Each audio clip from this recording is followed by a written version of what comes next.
Epekto ng bagyong Nika ramdam na rin sa Tuguegarao City, Cagayan. Mula roon, mag-uulat ng live si Jasmine Gabriel Galban.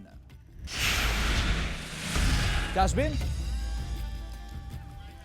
Chris, sa mga oras nga na ito ay mas lalo pang lumakas ang ulan, ganun din yung bugso ng hangin dito sa Tuguegarao City sa probinsya ng Cagayan. At dahil na rin sa tuloy-tuloy na buhos ng ulan ay umapaw na ang Pinakanawan River at hindi na madaanan ang Pinakanawanan Overflow Bridge, ganun din ang ilang mga kalsada dito sa Tuguegarao City. Buong umaga kanina na malakas ang ulan sa Tuguegarao City dahil sa epekto ng bagyong Nika. Ang mga sanga ng punong kahoy na ito tila sumasayaw dahil sa malalakas na hangin. Nakabantay na sa ngayon ang otoridad dito sa may Pinakanawan Bridge dahil kapag umapaw ang tubig sa may Pinakanawan River ay babaha na rito sa lugar at hindi na papayagan pang makadaan ang mga motorista dito sa aming kinaroroonan. Nagpatupad ng preemptive evacuation ng lokal na pamahalaan ng Tuguegarao. Ilang residente ang lumikas sa mga barangay ng Gosi Sur at Gosi Norte. Natatakot lang ako sa totoo lang dun sa typhoon fatigue na tinatawag nila na baka ang mga tao kaka-ready, mapagod na no, biglang mag-relax. So that's going to be a problem for us. Pinangangambahan ngayon ng lokal na pamahalaan ang posibleng pagbaha na epekto ng bagyo. Ang tubig kasi mula sa mga probinsya ng Apayao, Ifugao at Isabela dediretso sa Cagayan River. Catch basin ng 11 barangay ng Tuguegarao City. Kaya ang mga residente na nakatira malapit sa ilog, mayat maya kung i-monitor ang antas ng ilog.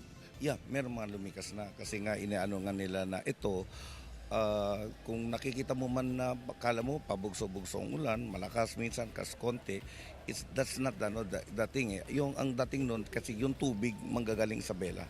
3 araw pa lang na nakakabalik sa kanilang bahay si Aling Encarnacion mula sa Barangay Sentro 10 sa Tuguegarao City.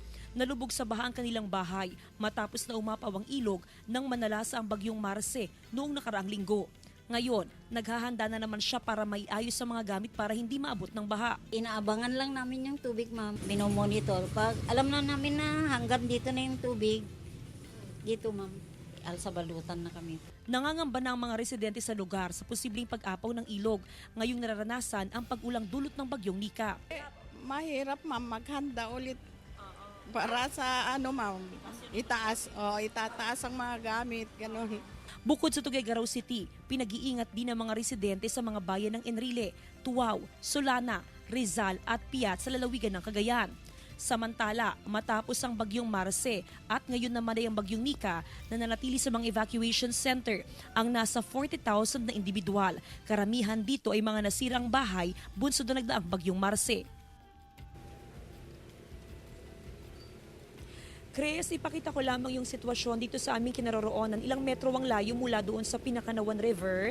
Yung kalsada, papasok doon sa mismong ilog, Chris, ay binarikadahan na ng otoridad at hindi na pinapapasok pa dyan lahat ng mga sasakyan. Hindi na makadaan dahil nga sa medyo may kataasan na yung tubig.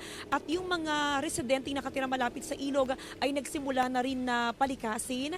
Yung aming kinaroroonan, Chris, talipa pa ito. So yung mga negosyante ay nagmamadali na din na hakutin yung kanilang mga paninda para mailagay sa mas mataas na lugar dahil itong kinaroroonan namin, Chris, kapag ka nagtuloy-tuloy na yung pag-apaw ng ilog ay binabaha ito at lampas tao pa yung baha dito kaya naman minamadali ng hakutin yung mga paninda ng mga negosyante. Samantala, Chris, as of now ay nasa 5.7 meters na ang antas ng Cagayan River, lampas na sa alarm level at simula kaninang umaga ay wala ng supply ng kuryente sa mga bayan ng Ballesteros, Lalo, Pamplona at maging sa bayan ng Peña Blanca. Chris? Maraming salamat at ingat kayo, Jasmine Gabriel Galban.